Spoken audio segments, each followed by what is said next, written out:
కళ్ళు మూసుకొని ప్రార్థించుకుందాం. ప్రార్థన. సర్వ సృష్టికర్త అయిన దేవ మహోన్నతుడా, మీకు వందనములు, స్తుతులు, స్తోత్రములు నాయన. గడిచిన కాలం అంతా కాచి కాపాడి రెక్కల చాటున భద్రపరుచుకున్నందుకు కృతజ్ఞతాస్తుతులు, స్తోత్రములు నా తండ్రి. ఇప్పటి వరకు నా తండ్రి పాటలతో మీ నామాన్ని మహిమపరిచి ఉన్నామని విశ్వసిస్తున్నాం. అయా కృప చూపించండి, ఆదరించండి, బలపరచండి. మరొకసారి నన్ను జ్ఞాపకం చేసుకోమని ప్రార్థిస్తూ వస్తున్నాం నాయన. అల్పుడైన నన్ను నా తండ్రి మీ వాక్ శక్తితో నింపి నా తండ్రి, మీ బిడ్డలకు కావలసినటువంటి మాటలు నా తండ్రి కేవలము బూరగా ఉన్నటువంటి నా నోటి ద్వారా నాయన మీరే పలికించమని ప్రార్థిస్తూ వస్తున్నాం. కృప చూపించండి, ఆదరించండి, బలపరచండి నా తండ్రి. ప్రతి విషయంలో తోడుగా నేడు ఉండి సహాయం చేస్తారమని విన్నవించుకుంటూ, అయ్యా వాక్యానుసరమైన బ్రతుకులు మేము బ్రతుకుతూ మీకు ఇష్టానుసరమైన జీవితాలు జీవిస్తూ నూతన రాజ్యంలోనికి చేరేలాగున అయ్యా మమ్మల్ని మేము సంసిద్ధపరచుకొనచ్చు. మీరు అక్కడ కొరకు సిద్ధపాటు కలిగేటటువంటి సంఘంగా కుటుంబంగా ఉండటానికి సాయం చేస్తారని ప్రార్థిస్తూ, ఇది మొదలుకొని నాయన సమస్త మహిమ ఘనత ప్రభావంలో మీరే పొందుకోమని మా ప్రియులు రక్షకుడైనటువంటి నజరేయుడైన యేసుక్రీస్తు అత్యశ్రమైన నామములో ప్రార్థిస్తున్నాను పరమ తండ్రి. ఆమేన్. కూడి వచ్చినటువంటి ప్రతి ఒక్కరికి ప్రభు పేట వందనాలు తెలియజేస్తున్నా. గడిచిన కాలం అంతయు తన రెక్కల చాటున మార్పుపరుచుకొని దేవుడికి కృతజ్ఞులమైన సమస్త మహిమ దేవునికి కలుగును గాక. మనం చూసినట్లయితే దేవునిలోనికి రాకముందు, దేవునిని తెలుసుకొనక ముందు, బాప్తిస్మం పొందకన్న ముందు మనము పాపములో ఉన్నటువంటి వారము. అనగా పాపిష్టి లోకములో పవిత్రంగా జీవించవలసినటువంటి మనము, నిష్కలంకులుగా ఉండవలసినటువంటి మనము పాపలోకంలో అపవిత్రులమై దేవునికి దూరంగా జీవిస్తూ వస్తున్నటువంటి సమయములో సందర్భంలో దేవుడు యేసుక్రీస్తు ప్రభుల రక్తం ద్వారా మనల్ని అందరినీ పరిశుద్ధపరచుకొని దేవుని సంఘంలోనికి చేర్చడం జరిగింది. కనుక అలాగా మనము రక్షణ పొందినటువంటి మనము చివరి వరకు, ప్రాణం ఉన్నంత వరకు లేదా ఆయన వచ్చేంత వరకు మనము ఆ రక్షణ వస్త్రాన్ని పోగొట్టుకోకుండా, మలినము చేసుకోనకుండా, పవిత్రంగా ఉంచుకొని, పరిశుద్ధంగా ఉంచుకొని ఆయన రాకడలో ఎత్తబడేటటువంటి వారిగా ఉండాలి. ఎందుకంటే దేవుని యొక్క వాక్యం సెలవిస్తుంది, ఇరుకు మార్గమును ప్రవేశించాలనుకునే వారు అనేకులు అంట, కానీ ప్రవేశించే వారు మాత్రం కొందరే అంటాడు. అంటే ఆ కొందరిలో మనం ఉన్నామా అని ఒక ప్రశ్న వేసుకోవాలి. నిజానికి మనం చూసినట్లయితే ఈ లోకంలో మనము ప్రతిదీ దేవుని తప్ప అనేకమైన వాటిని అనుసరిస్తూ వెతుకుతూ వస్తుంటున్నాం. కనుక యెషయా గ్రంథము 43వ అధ్యాయము 18వ వచనంలో మనం చూసినట్లయితే, మరలా మన పాత స్థితిని మనం గుర్తు చేసుకోవద్దు. మరలా మన పాత స్థితిని మనం గుర్తు చేసుకొని ఈ లోకంలో మనము జీవించవద్దు. అంటే మనము కలిగినటువంటి నూతనమైనటువంటి రక్షణ వస్త్రాన్ని పోగొట్టుకోకుండా, మునుపటి విషయాలను జ్ఞాపకం చేసుకోకుండా, పరిశుద్ధంగా తీర్చబడినటువంటి మనము పవిత్రంగానే ఉంటూ ముందుకు సాగాలి. యెషయా గ్రంథము 43వ అధ్యాయం 18వ వచనంలో, మునుపటి వాటిని జ్ఞాపకం చేసుకొనుకుడి, పూర్వకాలపు సంగతులను తలంచుకొనుకుడి అంటున్నాడు. దేవుడు స్పష్టంగా తెలియజేస్తున్నాడు. మునుపటి వాటిని మరలా ఎందుకు జ్ఞాపకం చేసుకుంటున్నాం? మునుపటి వాటిని మరలా ఎందుకు త్రవ్వుతున్నాం? మునుపటి వాటిని మరలా ఎందుకు మన హృదయంలోనికి తెచ్చుకుంటున్నాం? ఒకప్పుడు పాత స్థితి, మరలా దానిని చూస్తున్నామా? ఒకప్పుడు మలినమైన స్థితి, మరలా దాని వైపు వెళ్తున్నామా? దేవుడు సెలవిస్తున్నటువంటి మాట, మునుపటి వాటిని జ్ఞాపకము చేసుకొనుకుడి, పూర్వకాలపు సంగతులను తలంచుకొనుడి. జరిగిపోయింది కా, గడిచిపోయింది కా, మునుపటి వాటిని జ్ఞాపకం చేసుకోకండి. ఈ లోకంలో మనం చూసినట్లయితే ఎవరిని చూసినా, ఎవరిని నమ్మినా వ్యర్థమే. అందుకే అంటాడు ప్రసంగికారుడు, వ్యర్థము సమస్తము వ్యర్థము, సూర్యుని క్రింద జరుగుతున్న కార్యం అంతా కూడా వ్యర్థమంటాడు.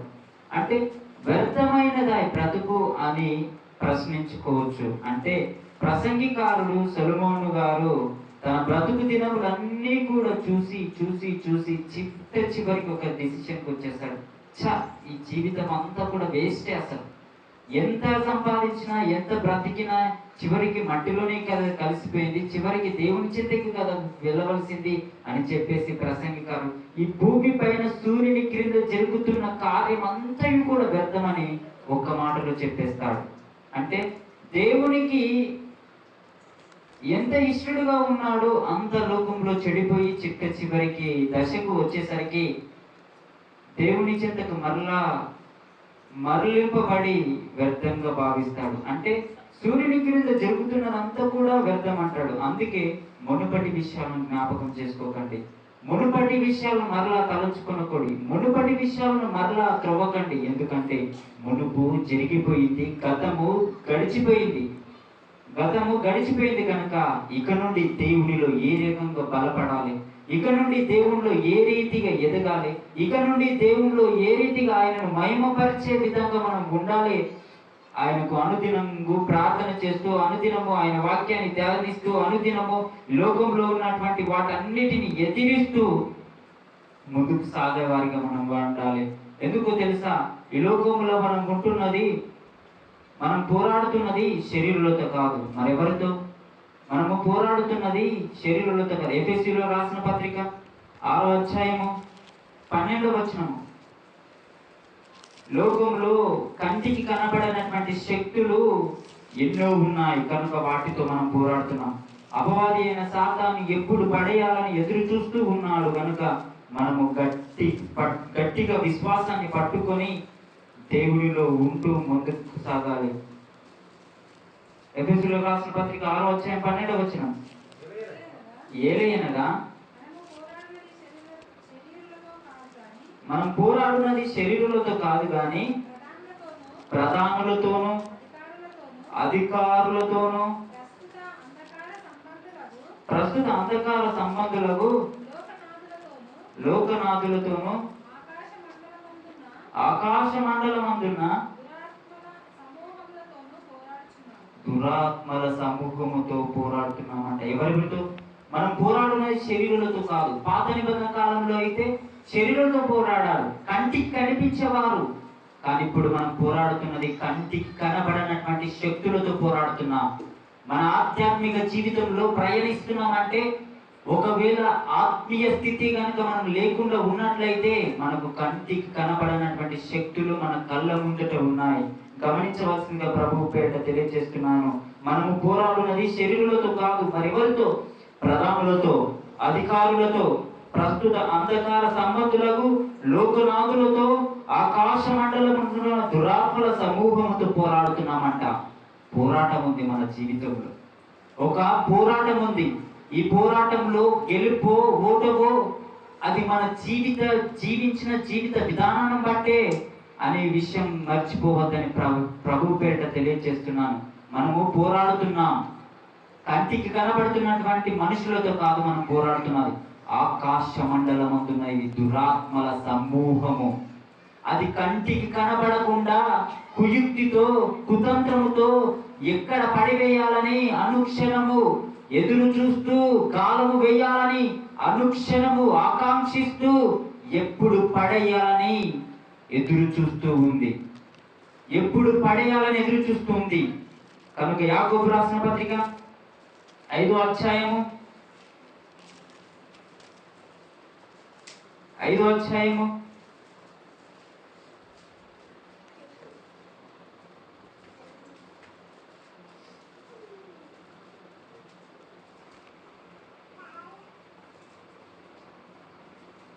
16వ వచనము,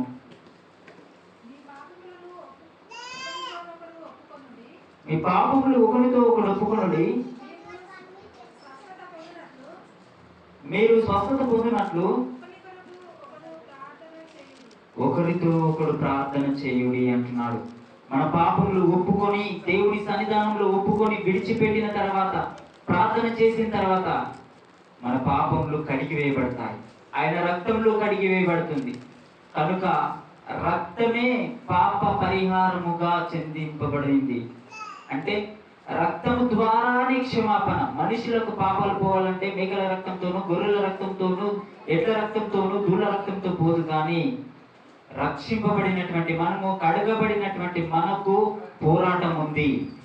ఈ పోరాటములో గెలుప ఓటమ, మనము కంటికి కనబడేటటువంటి శక్తులతో పోరాడుతున్నాం. కంటికి కనబడినటువంటి శక్తులతో పోరాడుతున్నాం. అది ఎప్పుడు ఏ రీతిగా ఎక్కడి నుండి వస్తుందో అని చెప్పేసి, అది గర్జించు సింహం వలె వస్తుందని చెప్పేసి మొదటి పేతురు 4వ అధ్యాయం, క్షమించండి 5వ అధ్యాయం 8వ వచనం,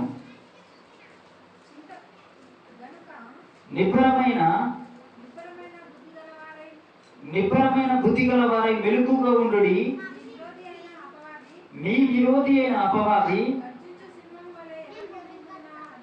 గర్జించు సింహం వలె ఎవరిని మృంగుదురా అని వెదుకుచూ తిరుగుచున్నాడంట.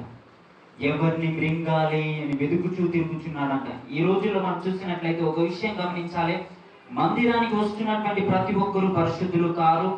మందిరానికి రాకుండా ఉన్నటువంటి వారు ప్రతి ఒక్కరూ అపవిత్రులు కాదు. గమనించాలి. మందిరానికి వస్తున్నటువంటి, దేవుని సన్నిధానానికి వస్తున్నటువంటి ప్రతి ఒక్కరూ పరిశుద్ధులు కాదు. మందిరానికి రాకుండా బయట ఉన్నటువంటి ప్రతి ఒక్కరూ అపవిత్రులు కాదు. అయితే వాని క్రియల చొప్పున దేవుడు ప్రతిఫలమిస్తాడు.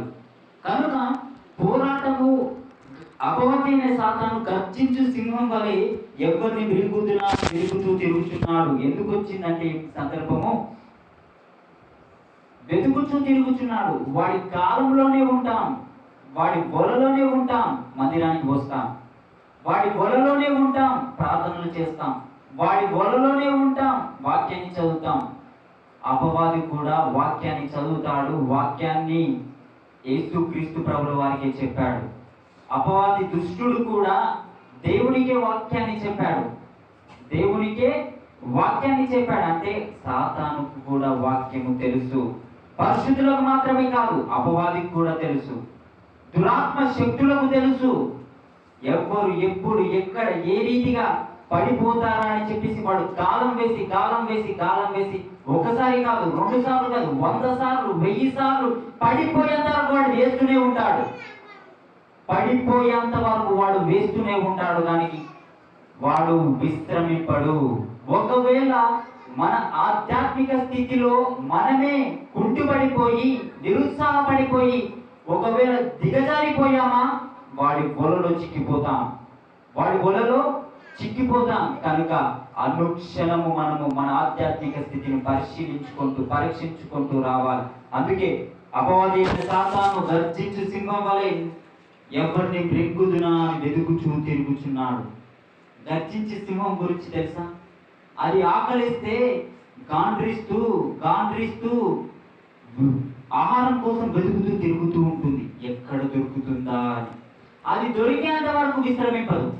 అనగా ఆ సింహము ఆకలి తీర్చుకునేంత వరకు అది విశ్రమింపకుండా గర్జిస్తూ వెతుకుతూనే ఉంటుంది. అదే రీతిగా దుష్టుడైనటువంటి అపవాది కూడా వెతుకుతూనే ఉన్నాడు. ఎక్కడ దొరుకుతామా అని వెతుకుతున్నాడు. మందిరానికి వచ్చి కూర్చున్నా కూడా, ఆయన సన్నిధానంలోనికి వచ్చి కూర్చున్నా కూడా వాని కాలంలో ఉన్నామేమో. దుష్ట క్రియలు చేస్తూ కూడా ప్రార్థనలు చేస్తున్నామేమో. దుష్టాత్మతో నడుస్తూ కూడా బాణాబతి చేతబడి, కొందరు నమ్ముతారు, కొందరు నమ్మరు. ఎవరి వ్యక్తిగత విషయం వారి. కానీ దేవుని దృష్టికి విరుద్ధంగా ప్రయాణించి కూడా దేవుని మందిరానికి వచ్చి కూర్చొని వాక్యాన్ని వింటూ ఉంటున్న వారు కూడా ఉన్నారు.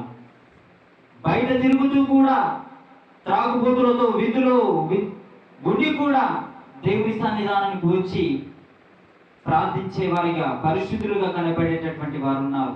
లోకంతో కలిసిపోయి లోకంలో కొట్టుకొని పోతున్న వారు కూడా వచ్చి పరిశుద్ధులుగా కూర్చునేటటువంటి వారు కూడా ఉండలేకపోతున్నారు. అనగా ఏ ఆత్మ పవిత్రమైనది, ఏ ఆత్మ, ఏ మనుషుడు, ఏ వ్యక్తి పరిశుద్ధమైన వాడో అపవిత్రురాలో తెలుసుకోవాలంటే మనము మొట్టమొదటిగా పరిశుద్ధాత్మను పొందుకునేటటువంటి అనుభవంలోనికి వెళ్ళాలి. ఆ అనుభవం గుండా వెళ్తేనే ఏ ఆత్మ పరిశుద్ధమైనదో, ఏ ఆత్మ అపవిత్రమైందో, ఏ వ్యక్తి దేవునితో నడుస్తున్నాడో, ఏ వ్యక్తి దేవునితో నడవకూర్చుండో మొహములో ఒక వెలుగు అనేది ఉంటుంది. అది ఆధ్యాత్మికమైనటువంటి వ్యక్తులకే కనబడుతుంది. మోషే కొండపైకి వెళ్ళినప్పుడు సినాయి అరణ్యంలో 40 రోజులు దేవునితో గడపడానికి వెళ్ళినప్పుడు అక్కడ దేవునితో 40 రాత్రి పగలు ఉంటాడు. ఆ కొండ దిగి వస్తున్నటువంటి సమయంలో మోషేతో అంటాడు, మోషే నీ మొహాన్ని మేము చూడలేకపోతున్నాం, నీ మొహాన్ని మేము చూడలేకపోతున్నాం. ఆ వెలుగు ప్రకాశిస్తూ ఉంది, ఆ వెలుగు నీ మొహంలో కనిపిస్తుంది కనుక మేము నీ మొహాన్ని చూడలేకపోతున్నాం అన్నప్పుడు ఆ యొక్క రుమాలను మొహాన్ని కట్టుకొని మోషే జనులతో మాట్లాడుతున్నాడు. అంటే దేవునితో నడుస్తున్నటువంటి వ్యక్తులతో మొహంలో వెలిగిపోతుంది, పరిశుద్ధాత్మ వెలిగిపోతూ ఉంటాడు. కనుక అనుదినము ప్రార్థన పూర్వకంగా ఉండాలి, అనుదినము ఆధ్యాత్మికంగా ఎదుగుతూ ఉండాలి, అనుదినము దేవునితో నడిచేటటువంటి అనుభవం కలిగి ఉండాలి. వారంలో ఒక రోజు వస్తాం, మరలా తిరిగి రోజంతా ప్రార్థించకుండా వారం రోజుల పాటు మన జీవితంలో గడుపుతూ గడుపుతూ గడుపుతూ వచ్చి చివరి రోజు మరలా వస్తాం.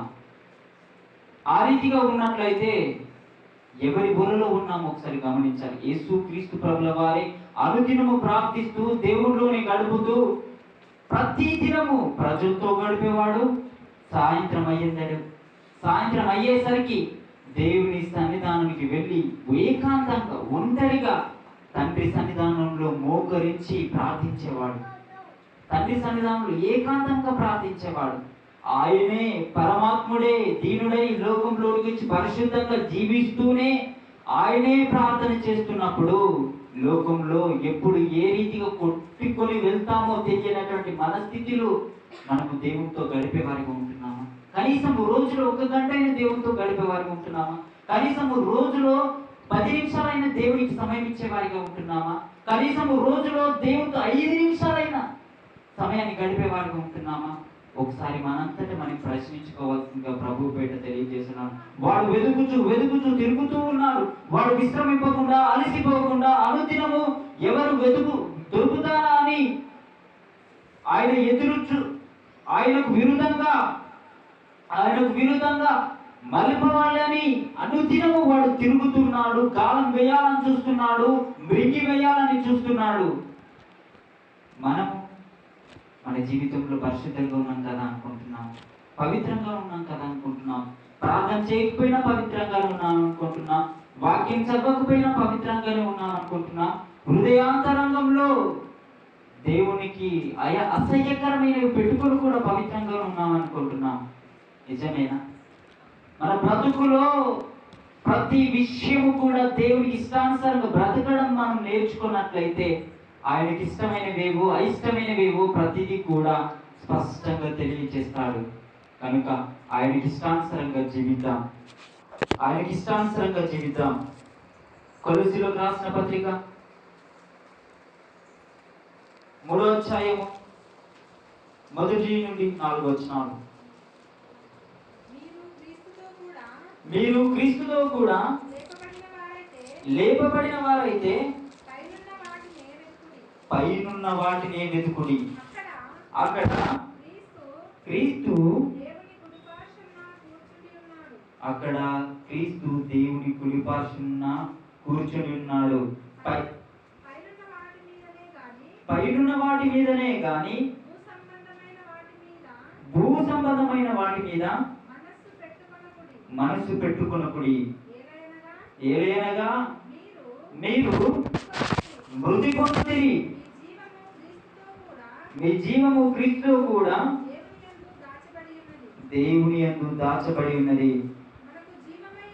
మనకు జీవమై ఉన్న క్రీస్తు ప్రత్యక్షమైనప్పుడు మీరును ఆయనతో కూడా మహిమయందు ప్రత్యక్షపరచబడుదురు. మనము క్రీస్తుతో కూడా లేపబడిన వారైతే, అనగా క్రీస్తులోనికి మనం బాప్తిస్మం పొందుకున్నట్లయితే, యేసుక్రీస్తు ప్రభుల వారిని సొంత రక్షకుడిగా అంగీకరించి ఆ మరణములో పాలు పొందితే మనము క్రీస్తుతో కూడా లేపబడినట్టుగా ఉంటుంది. అంటే ఒకవేళ ఇప్పటికీ ఎవరమైనా బాప్తిస్మము పొందుకోలేనటువంటి స్థితిలో ఉన్నట్లయితే ఎవరి వలలో ఉన్నామో ఒకసారి జ్ఞాపకం చేసుకో. ఎవరి వలలో ఉన్నామో ఒకసారి గుర్తు చేసుకో. క్రీస్తులో ఉన్నట్లయితే బాప్తిస్మం పొందుకోవాలి, తప్పనిసరిగా పొందుకోవాలి. ఎందుకనగా దేవుడే సెలవిస్తున్నాడు, మీరు క్రీస్తుతో కూడా లేపబడిన వారైతే పైన వాటిని వెతుకుడి, అక్కడ క్రీస్తు దేవుని కుడి పార్శ్వమున కూర్చొని ఉన్నాడు.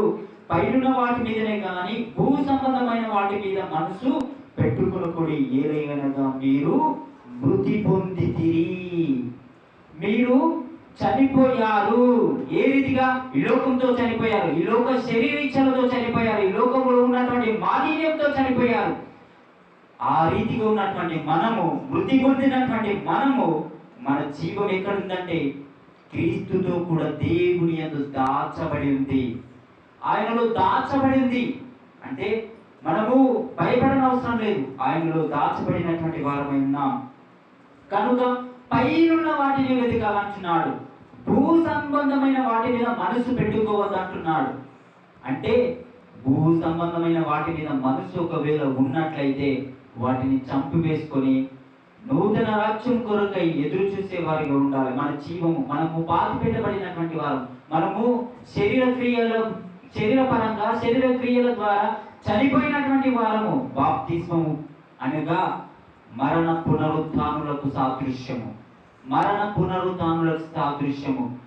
నీటి మూలముగా బాప్తిస్మం పొందినటువంటి ప్రతి ఒక్కరు కూడా మరణించినటువంటి వారము, లోకంతో మనం మరణించినటువంటి వారము.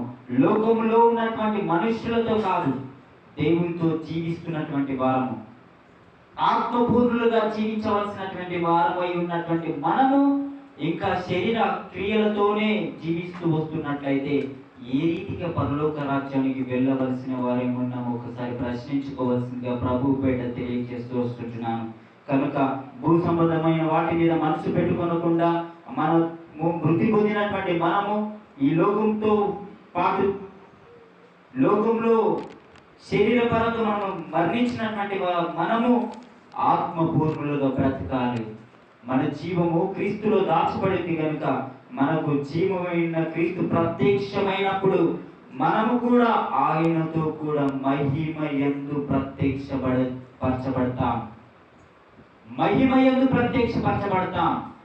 అంటే ఆ మహిమలో మనం ప్రత్యక్షపరచబడాలంటే మనము మన స్థితిగతులు ఏ రీతిగా ఉన్నాయి, దేవునితో నిజంగా అంటుకట్టబడి జీవిస్తున్నామా లేక వేరే జీవిస్తున్నామా, నిజముగా దేవుళ్ళో మనము బలముగా ఉన్నామా లేదా బలహీనులమైపోతున్నామా, అపవాది వలలో చిక్కబడి ఉన్నామా లేదా దేవుళ్ళో ఇంకా బలముగా ఉన్నామా ప్రశ్నించుకోవాల్సిందిగా ప్రభు పేట తెలియజేస్తున్నాను. కనుక మనము మహిమ శరీరము దాల్చబడాలంటే ఈ శరీరం అనే మనిషిని చంపివేయాలి, శరీరం అనే వాటిని చంపివేయాలి, శరీరంలో ఉన్నటువంటి వాటిని చంపివేసి దేవునితో పాటు మనం జీవించే వారమై ఉండాలి. ఈ విషయాన్ని గమనించవలసిందిగా ప్రభు పేట తెలియజేస్తుంటున్నాను. ప్రతి ఒక్కరు కూడా దేవుళ్ళు ఎదుగుతూ ఒదుగుతూ చివరి వరకు ఎంత దినాలలో చాలా అయినటువంటి చాలా చాలా చాలా విపత్కర పరిస్థితులు వచ్చి ఉంటున్నాయి. 2 తిమోతి 3వ అధ్యాయము 1వ వచనం, అంత్య దినములలో అపాయకారులు వచ్చునని తెలుసుకొనుము. ఎలాగనగా మనుషులు స్వార్థప్రియులు, ధనాపేక్షములు, విగ్రహములకు వారు, అహంకారులు, దూషకులు, తల్లిదండ్రులకు అవిధేయులు, కృతజ్ఞత లేని వారు, అపవిత్రులు, అనురాగరహితులు, అతిద్వేషులు, అపవాదకులు, అజితేంద్రియులు, క్రూరులు, సజ్జన ద్వేషులు, ద్రోహులు, మూర్ఖులు, గర్వాంధులు, దేవుని కంటే సుఖానుభావం ఎక్కువగా ప్రేమించువారు, పైకి భక్తి గల వారి వలె ఉండి దాని శక్తిని ఆశ్రయించిన వారినై ఉందురు. ఇట్టి వారికి విముఖుడవై ఉండుము, వేరయుండు. దేవుని దృష్టికి ఏవేవైతే అసహ్యమైనవో వాటన్నిటికీ వేరయుండు అని స్పష్టంగా తెలిసి ఈ అంత దినాలలో అపాయకరమైన కాలంలో వచ్చినని తెలుసుకొని ఏ రీతిగా అంటే మనుషులు స్వార్థప్రియులుగా మార్చబడిపోతారు, ధనాపేక్షలుగా మార్చబడతారు, బింగంలాడతారు, ఇక్కడ చెప్పుకుంటూ తిరిగేవారిగా ఉంటారు, అహంకార దృష్టి కలిగి ఉంటారు, దూషణలు చేస్తారు. తల్లిదండ్రులు కూడా లోబడేటటువంటి మనస్తత్వం ఈ లోకంలో ఉండదు. ఎందుకంటే అంత్య దినములో ఉంటుంది. అపవిత్రులుగా జీవిస్తారు. అనురాగం అనేది ఉండకుండా అనురాగ రహితులుగా మార్చబడతారు. అతిగా ద్వేషించేటటువంటి వారు మొదలవుతారు. అపవాది సంబంధులుగా లోకంలో జీవిస్తూ వస్తుంటారు. అజితేంద్రియులు, లోపల కుళ్ళు కుతంత్రాలు పెట్టుకొని పైకి ఏదో ప్రియంగా మాట్లాడుతూ ఎక్కడ నిన్ను నాశనం చేయాలని ఎదురు చూసేటటువంటి వారు లోకంలో వస్తూ ఉంటారు. క్రూరులు, సజ్జన దేశులు, మంచి అని ద్వేషించేటటువంటి వారు, ద్రోహులు, మూర్ఖులు, గర్వాంధులు, దేవుని కంటే సుఖానుభవం ఎక్కువగా ఆశించేటటువంటి వారు, పైకి భక్తిగా ఉండి దేవుడి యొక్క శక్తిని లోతైనటువంటి మర్మాన్ని, పరిశుద్ధాత్మ శక్తిని అనుభవించకుండా దేవునికి వ్యతిరేకంగా విరుద్ధంగా జీవించేటటువంటి వారు, ఇట్టి వారికి మనము విముఖుడవై ఉండాలంటున్నాడు. వేరై ఉండాలి. దేవునికి వచ్చేటటువంటి ఏవేవైతే ఆయనకు అయిష్టంగా ఉంటాయో వాటన్నిటిని కూడా వేరై జీవించాలి. ఆయనలో మనము పరిశుద్ధులుగా ఉండాలని ఆయన ఆశిస్తున్నాడు. పవిత్రులుగా ఉండాలని ఆయన ఆశిస్తుంటున్నాడు. దుష్టుడైనటువంటి అపవాది ఎక్కడ బ్రెక్కు వేయాలని నేను చూస్తున్నాడు కనుక మునుపటి వాటిని జ్ఞాపకం చేసుకోవద్దు. పైన గడిచిపోయినటువంటి గతంతో ఇంకా పని లేదు. ముందు మనకు గమ్యం ఉంది, పోరాటం ఉంది. ఆ పోరాటంలో గెలుపు పొందాలంటే దేవుడు ఇచ్చినటువంటి వాక్శక్తిని, ప్రార్థన శక్తిని, ఎడతెగనేటువంటి ప్రార్థనను పట్టుకొని ముందుకు సాగాలి. ఎడతెగకుండా ప్రార్థన చేయండి అంటాడు. విసుగగా ప్రార్థన చేయండి అంటాడు. నిత్యము ప్రార్థన చేయండి అంటాడు. ప్రార్థనే ఒక విశ్వాసికి ఆయుధం. ప్రార్థనే ఒక విశ్వాసిని బలపరుస్తుంది. ప్రార్థనే దేవునిలో బలపరుస్తుంది. ప్రార్థనే దేవునికి అంటు చేస్తుంది. దేవునిలో బలముగా ఆయన సన్నిధానంలోని ఉండి ఇంకా ముందుకు నడిపిస్తుంది. ప్రార్థన శక్తిని తెలుసుకొని ప్రార్థనలో గడిపే వారిగా ఉంటూ దేవుని కొరకు ఎదురు చూసేవారిగా ఉండాలని ప్రభువు పేట తెలియజేస్తున్నా. కనుక లోకంతో మనకు పని లేదు. దేవునితో మనకు సమయం గడిపే వారిగా మనం ఉండాలి. దేవుళ్ళు సమయం గడుపుతూ ముందుకు సాగే వారిగా ఉండాలి. ఏ ఒక్కరికి భయపడని అవసరం లేదు. దుష్టుడికి అసలే భయపడని అవసరం లేదు. వాడికి ఎప్పుడో యేసుక్రీస్తు ప్రభుల వాడిని ఎప్పుడో జయించాడు. శీఘ్రంగా మన కాళ్ళ క్రింద త్రొక్కివేసి ఉన్నాడు వాడిని. వాడు తోక ఆడిస్తున్నాడు తప్ప వాడిని చూసి మనం భయపడని అవసరం లేదు. వాడు వస్తున్నాడు కదా, అయ్యో వాడు ఏ రీతిగా వస్తాడు, అయ్యో వాడు ఏ రీతిగా వాడు భయపెడుతున్నాడు, వాడు ఏ రీతిగా మనం ముచ్చివేశాడు అనే ఆందోళన అవసరమే లేదు. ఎందుకనగా దేవుడు మన చెయ్యి పట్టుకొని ఆయన నడిపించడానికి ఆయన సంసిద్ధుడై ఉన్నాడు. మనం ఎప్పుడైతే బలముగా ప్రార్థనలో ఉంటామో వాడిని ఎదిరించేటటువంటి శక్తి మనకు వస్తుంది. వాడిని ఎదిరిస్తాం అంతే. వాడిని చూసి భయపడొద్దు, వాటిని చూసి భయపడొద్దు. ఏదో అపాయం వస్తుంది కదా అని భయపడొద్దు. వాటన్నిటిని కూడా ఎదిరించడానికి దేవుడు శక్తినిచ్చాడు. అది ప్రార్థన శక్తి. భయపడకుము, పేరు పెట్టి నేను పిలిచి ఉన్నాను, నీవు నా సొత్తు అని యెషయా గ్రంథం ద్వారా 43వ అధ్యాయం ద్వారా 1వ వచనం ద్వారా మనకు స్పష్టంగా తెలియజేస్తున్నాడు. కనుక భయపడొద్దు. వాడు వస్తున్నాడు, గర్జించు సింహం వలె వస్తున్నాడు. వాడు వస్తున్నాడని తెలుసుకున్నటువంటి మనము మరి ఎక్కువగా ప్రార్థనలో గడపాలి.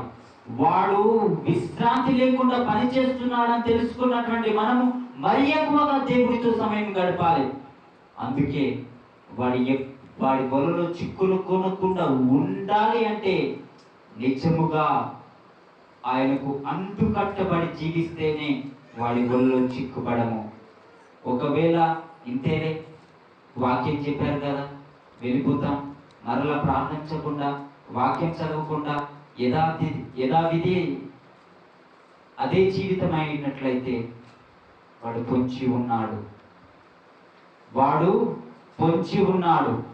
వాడు వచ్చేస్తున్నాడు. ఎక్కడికి తీసుకెళ్ళడానికి తెలుసా? నరకానికి తీసుకెళ్ళడానికి, నరకంలోనికి తీసుకెళ్ళడానికి, వాడు లాగడానికి సంసిద్ధుడై వాడు వచ్చేస్తూ ఉన్నాడు. వాడు ఉరులు ఒక్కి వాడు వస్తున్నాడు. వాడు వెంటనే ఉన్నాడు. వాడు వాకిటన ఉన్నాడు. వాడు ఎప్పుడు ఎక్కడ నిర్లక్ష్యంగా, మనము ఆత్మీయ జీవితంలో నిర్లక్ష్యంగా ఉన్నట్లయితే వాని గురులలో చిక్కబడి, వలలలో చిక్కబడి మోసపోయేటటువంటి వారిగా మార్చబడతాం. మోసపోయేటటువంటి వారిగా మార్చబడతాం. కనుక విషయాన్ని జ్ఞాపకం ఉంచుకోవాల్సిందిగా ప్రభు పేట తెలియజేస్తున్నాను. వాడు వస్తున్నాడు. వాడు వాకిటిని పొంచి ఉన్నాడు. వాడు వాకిటిని పొంచి ఉన్నాడు.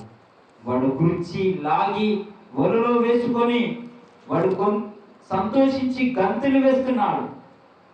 వాడు సంతోషించి గంతులు వేస్తున్నాడు. కనుక వానికి చిక్కకుండా ఉండాలంటే ప్రార్థన అనే ఆయుధాన్ని గట్టిగా పట్టుకుందాం. వాడిని చిక్కకుండా ఉండాలంటే వాక్యం అనే కట్టడాన్ని గట్టిగా పట్టుకుందాం. కనుక వానికి పొంచి ఉన్నాడు. వాడు పొంచి ఉన్నాడు. హబక్కూకు రాసిన గ్రంథం 1వ అధ్యాయం 15వ వచనం. వాడు గాలం వేసి మానవులందరినీ గుచ్చి లాగి ఉన్నాడు. ఉరిలోకి చిక్కించుకొనిచున్నాడు. వాడు తన బోలతో వారిని కూర్చుకొని సంతోషపడి గంతులు వేయుచున్నాడు. అప్పటికి ఎందరో మానవులు వాడి ఒలలో చిక్కుపడిపోయారు. ఇప్పటికే వాడి ఒలలో ఉన్నారు. ఇప్పటికే వాడి ఒలలో చిక్కబడిపోయారు. వాడు గాలము వేసి మానవులందరినీ గుచ్చి లాగి ఉన్నాడు. గాలం వేస్తున్నాడు. చేపలను పట్టాలంటే ఒక గాలం వేస్తాం. చేపలను పట్టాలంటే గాలం వేస్తాం. అదే రీతిగా మనుషులందరికీ ఒక గాలం వేస్తున్నాడు. ఎర వేస్తున్నాడు. నువ్వు ధనానికి మోసపోతున్నావా? ధనమని ఎర వేస్తున్నాడు. నువ్వు బంగారానికి మోసపోతున్నావా? బంగారం అని ఎర వేస్తున్నాడు. సీరియల్ అనే వాటికి మోసపోతున్నామా? సీరియల్ అనే బల వేస్తున్నాడు. దేవుడితో సమయం గడపనివ్వకుండా ఉండడానికి, దేవుడికి ప్రార్థన చేయకుండా ఉండడానికి వాడు ఎరవేస్తున్నాడు. ఎక్కడ దేనికి మనం పడిపోతామో దాన్నే వాడు మనం ముందు దించుతున్నాడు. అంతే. ఏ స్థితిగతులకు మనం పడిపోతామో దాన్నే ఎరగా చేస్తున్నాడు. విషయాన్ని గమనించాలి. కనుక వాడి వలలో ఆల్రెడీ చిక్కుకొని ఉన్నవారు అనేకులు ఇప్పటికీ వాడి వలలో ఉన్నామేమో. భయపడన అవసరం లేదు. ప్రార్థన చేసుకుందాం. భయపడన అవసరం లేదు. దేవుడు మనల్ని పేరు పెట్టి పిలిచాడు. మనం ఆయన సొత్తుగానే జీవించాలంటే మనం ఆయనకు సన్నిహితంగా జీవించాలి. విషయాన్ని గమనించవలసిందిగా ప్రభు పేట తెలియజేస్తున్నాను. మునుపటి వాటిని జ్ఞాపకం చేసుకోవద్దు. మనం పైన వాటిపైన మనం దృష్టి పెట్టుకోవాలి. దేవుళ్ళు ఎదగాలంటే ఈ లోకంలో దేన్ని కూడా ఆశించకుండా ఆయనలో మనం బలపడాలి. అపవాది అయిన సాతాను గర్జించు సింహం వలె ఎవరిని మృంగుదునని వెదుగుతూ తిరుగుచున్నాడు. జాగ్రత్త. మనం పోరాడుతున్నది శరీరులతో కాదు, కంటికి కనపడుతున్నటువంటి శరీరులతో కాదు. మన పోరాటం కనపడినటువంటి శక్తులతో పోరాడుతున్నామనే విషయం గమనించి ఇక నుండైనా అనుదినము ప్రార్థన పూర్వకంగా, ఇక నుండైనా అనుదినము వాక్యం చదివేటువంటి వారిగా దేవుడు ఎదుగుదాం. కళ్ళు మూసుకొని ప్రార్థించుకుందాం. పరిశుద్ధ కలిగిన దేవా, మీకే వందనములు స్తుతులు స్తోత్రములు నా తండ్రి. అయ్యా, అంత్య దినములలో అపాయకరమైనటువంటి సూచనలు ఎన్నో మాకు తెలియజేస్తారు. మహిమ కలిగిన తండ్రి, దుష్టుడు గర్జించు సింహం వలె ఆల్రెడీ తిరుగుతున్నాడని సెలవిచ్చారు. మరలా మాకు జ్ఞాపకం చేసినందుకు వందనాలు నాయన. కృప చూపించండి నాయన, ఆదరించండి నా తండ్రి. ఇప్పటికీ వాడి బోలలో చిక్కుకొని పోయి దుష్ట సాంగత్యాన్ని చేసి దుష్టుడితో నడుస్తున్నటువంటి వారు మాలో లేకపోలేదు నాయన. నా తండ్రి, అట్టి వారిని జ్ఞాపకం చేసుకోమని ప్రార్థిస్తూ వస్తుంటున్నాను. వారు మనసు మార్చుకొని మీకు ఇష్టానుసారంగా బ్రతుకుతే నూతన రాజ్యం వైపు అడుగులు వేసేవారిగా ఉన్నట్లయితే నాయన మీరు కనుదృష్టి చూస్తున్నారని విశ్వసిస్తుంటున్నాను. మీరు పిలుస్తున్నారు, మీ పిలుపుకు చెవి ఇవ్వకుండా వెళ్తున్నటువంటి వారిని బట్టి జ్ఞాపకం చేసుకొని నాయన. హృదయాన్ని కఠినపరుచుకున్నటువంటి వారిని జ్ఞాపకం చేసుకొని నా తండ్రి, కఠినమైనటువంటి హృదయాలను తీసివేసి మాంసపు హృదయాన్ని అమర్చమని ప్రార్థిస్తూ వస్తుంటున్నాను నా తండ్రి. బ్రతుకున్న 3 నాళ్ళ కోసం నాయన ఈ లోకంలో ఉన్నటువంటి వాటిని వెంబడించకుండా మీ కొరకై పరిగెత్తే వారిగా ఉండడానికి సాయం చేస్తున్నామని ప్రార్థిస్తూ వస్తున్నాను. కృప చూపించండి నా తండ్రి. ఆత్మీయంగా ఎదుగుతున్నటువంటి వారిని బట్టి జ్ఞాపకం చేసుకోండి నా తండ్రి. దుష్టుడు ఎప్పుడు ఎక్కడ ఏ రీతిగా పడేయాలని గాలము వేస్తూ వేస్తూ వేస్తూ వస్తున్నాడు నా తండ్రి. అయ్యా, మీ బిడ్డలను మీరే కంచె వేసి కాపాడుతున్నామని ప్రార్థిస్తూ వస్తుంటున్నా నా తండ్రి. మీకై దృష్టి కొలుతున్నటువంటి ప్రతి ఒక్కరిని బట్టి జ్ఞాపకం చేసుకోండి నాయన. ప్రతి విషయంలో తోడుగా నిలబడి సాయం చేయండి, బలపరచండి, ఆదరించండి, ఆయా బలపరచండి నా తండ్రి. ఆర్థికంగాను, ఆరోగ్యంగాను, ఆత్మీయంగాను బహుగా బహుగా బలపరచమని ప్రార్థిస్తూ వస్తుంటున్నాను. సహాయం చేయండి నా తండ్రి. అయ్యా, ఇప్పటికే వాని వలలో ఉన్నటువంటి వారిని బట్టి జ్ఞాపకం చేసుకొని నాయన, ఇక నుండైనా వాడి వల నుండి తప్పించుకొని, ఆ దుష్ట క్రియల నుండి తప్పింపబడి, ఆ పాపిష్టి బ్రతుకులకు సమాప్తి చెప్పి ఇక నుండైనా మీతో నడిచేటటువంటి వారిగా చేయమని ప్రార్థిస్తూ వస్తుంటున్నాను. అయ్యా, మునుపటి వాటిని జ్ఞాపకం చేసుకోవద్దని మీ వాక్కు సెలవిస్తుంది కనుక ముందున్న వాటి కొరకై పరిగెత్తుటకు కృప చూపించండి. మేము పోరాడుతున్నది కంటికి కనబడుతున్నటువంటి శక్తులతో కాదని గ్రహించి మరీ ఎక్కువగా ప్రార్థన చేస్తూ, మరీ ఎక్కువగా మీలో ఉంటూ, మరీ ఎక్కువగా మీ వాక్కును, వాక్శక్తిని ధ్యానిస్తూ ముందుకు సాగుటకు సాయం చేయమని ప్రార్థిస్తూ వస్తుంటున్నాను. మా కనులు తెరిపించేందుకు వందనాలు, మా మనోనేత్రాలను వెలిగింపజేసినందుకు వందనాలు. ఇట్టి మాటలను సాత్వికంగా ఎందరైతే స్వీకరించారో నా తండ్రి, వారందరికీ నాయన మీరే రక్షణ కవచాన్ని ఏర్పరిచి సంసిద్ధపరచమని ప్రార్థిస్తూ వస్తుంటున్నాను. కుటుంబంలో శాంతి సమాధానం అనుగ్రహించండి. అయ్యా, భయపడుతున్నటువంటి ప్రతి ఒక్కరికి నా తండ్రి మీరే ధైర్యము అని తెలుసుకొని, మీలోనే ధైర్యం ఉందని, మీరు మమ్మల్ని బలపరుస్తున్నారని తెలుసుకొని, ఆ ధైర్యాన్ని నాయన భయపడుతున్నటువంటి మనసును తీసివేసుకొని నా తండ్రి మీరున్నారని, కొండంత అండగా మాకు బలముగా మీరున్నారని విశ్వసిస్తూ ముందుకు సాగుటకు కృప చూపించమని ప్రార్థిస్తూ, తల్లిలో ఉంచిన ప్రతి ఒక్కరిని బట్టి జ్ఞాపకం చేసుకుని విన్నవించుకుంటూ ప్రతి విషయంలో తోడుగా నిలబడి సాయం చేయండి. జయపాలయ్య గారిని బట్టి జ్ఞాపకం చేసుకుని నాయన, మీ చిత్తమైతే నాయన వచ్చే వారంలో సంపూర్ణ స్వస్థత, విడుదల, ఆరోగ్యం అనుగ్రహించి మా మధ్యలోనికి నడిపించండి. అదే రీతిగా నా తండ్రి రక్షణను బట్టి జ్ఞాపకం చేసుకుని నాయన, అయ్యా, మీ పని నిమిత్తమై వెలుగుతున్నారు. పనిలో తోడుగా నిలబడి సాయం చేయండి, ప్రయాణంలో తోడుగా నిలబడి సాయం చేయండి.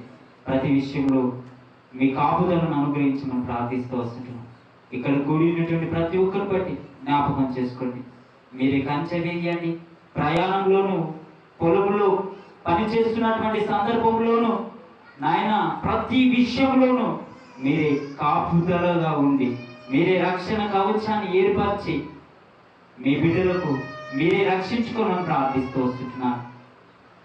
మీతో సాగేటటువంటి వారిగా ఉండటానికి కృప చూపించమని ప్రార్థిస్తూ, ప్రతి విషయంలో తోడుగా నేడు సాయం చేస్తామని ప్రార్థిస్తూ, సమస్త మహిమ, ఘనత, ప్రభావం మీరే పొందుకోమని విన్నవించుకుంటూ మా ప్రియులు రక్షకుడైనటువంటి నజరేయుడైన యేసుక్రీస్తు శ్రేష్ఠమైన నామములో ప్రార్థిస్తున్నా పరమ తండ్రి, ఆమేన్.